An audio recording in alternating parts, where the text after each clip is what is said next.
بسم اللہ الرحمن الرحیم، اللہ کے نام سے شروع جو بہت مہربان رحمت والا ہے۔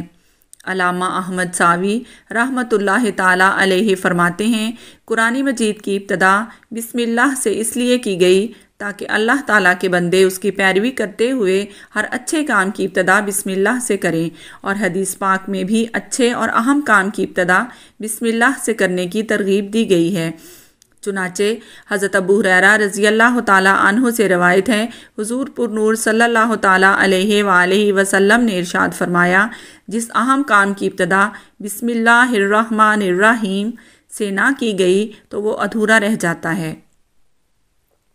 لہٰذا تمام مسلمانوں کو چاہیے کہ وہ ہر نیک اور جائز کام کی ابتدا بسم اللہ الرحمن الرحیم سے کریں، اس کی بہت برکت ہے۔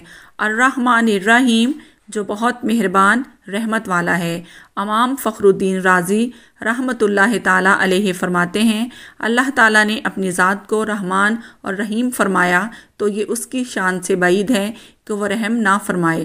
مروی ہے کہ ایک سائل نے بلند دروازے کے پاس کھڑے ہو کر کچھ مانگا تو اسے تھوڑا سا دے دیا گیا۔ دوسرے دن وہ ایک کلہاڑا لے کر آیا اور دروازے کو توڑنا شروع کر دیا۔ اسے کہا گیا کہ تو ایسا کیوں کر رہا ہے؟